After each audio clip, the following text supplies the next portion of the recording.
പ്രിയപ്പെട്ടവരെ, കേരളത്തിൽ മറ്റൊരു നിയമസഭാ തെരഞ്ഞെടുപ്പിന് കൂടി കാഹളം മുഴങ്ങിയിരിക്കുകയാണ്.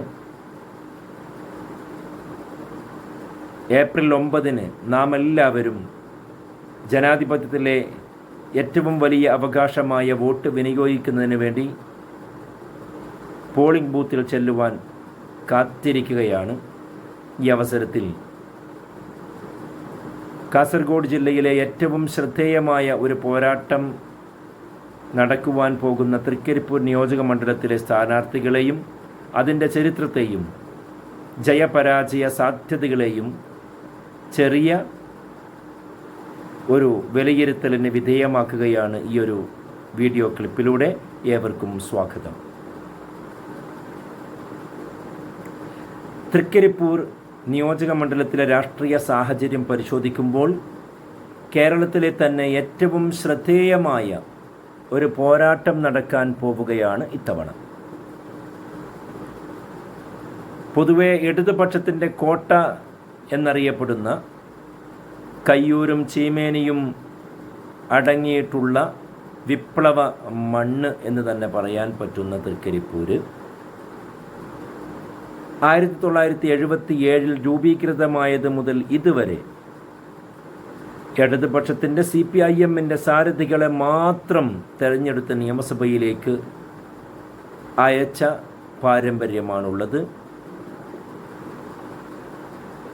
അവിടെയാണ് ഇത്തവണ ശക്തമായ ഒരു പോരാട്ടത്തിന് വേദിയൊരുങ്ങുന്നത്.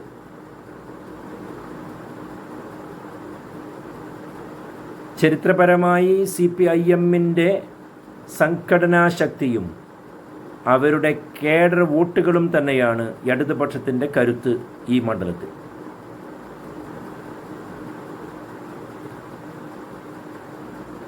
കഴിഞ്ഞ ഭരണത്തിലെ വികസന തുടർച്ച മുൻനിർത്തിക്കൊണ്ട്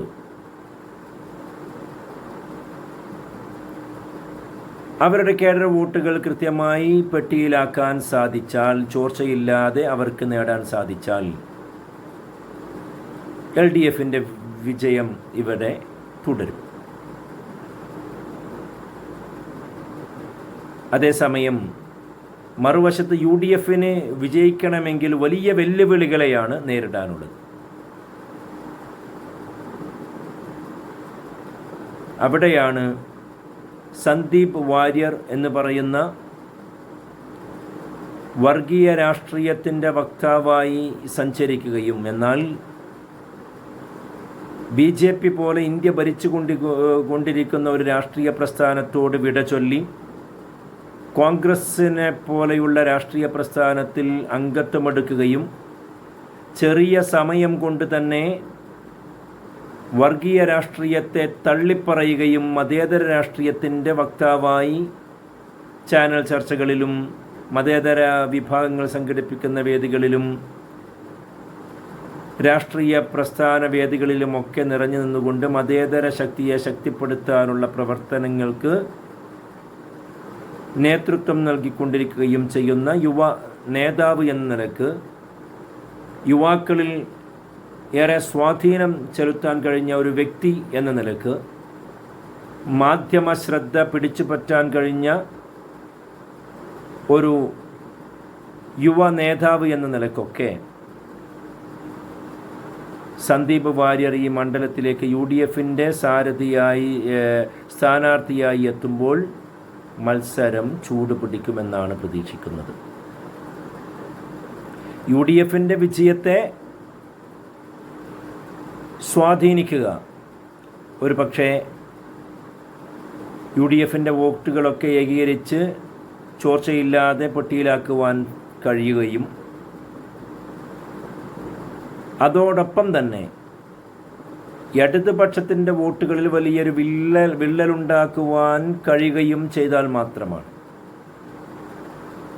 ഒപ്പം പ്രവാസി വോട്ടിന് ഏറെ നിർണായകമായിട്ടുള്ളൊരു നിയോജക മണ്ഡലം കൂടിയാണ് തൃക്കരിപ്പൂർ.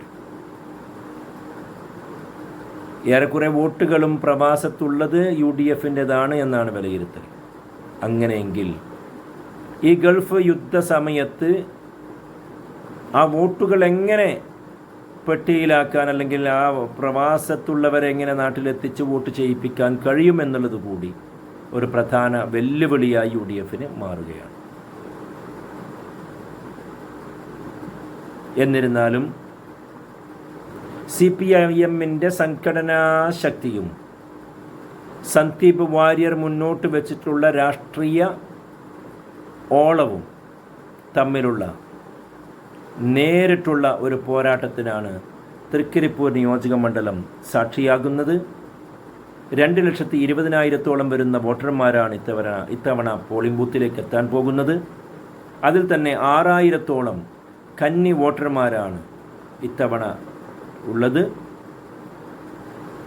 കാത്തിരിക്കാം വിജയം ആരെ തുണക്കുമെന്ന്. നമുക്ക് ഏപ്രിൽ 9 പോളിംഗ് കഴിഞ്ഞ് ഒരു മാസത്തിന് ശേഷം മാത്രമാണ് അറിയാൻ സാധിക്കുക. അതുവരെ നമ്മൾ അക്ഷമരായി കാത്തിരിക്കേണ്ടി വരും. നല്ലത് മാത്രം സംഭവിക്കട്ടെ, ജനങ്ങൾ വിജയിക്കട്ടെ, വികസനം പുലരട്ടെ, അഴിമതികളില്ലാത്ത ജനങ്ങൾക്ക് സേവനങ്ങൾ തടവില്ലാതെ എളുപ്പം ലഭിക്കുന്ന സാഹചര്യം ഉരുത്തിരിക്കുകയും ചെയ്യുന്ന നല്ല ചിന്തയും നല്ല ചടുലതയുമുള്ള നേതാക്കൾ വിജയിച്ചു വരട്ടെ എന്നാശംസിക്കാം.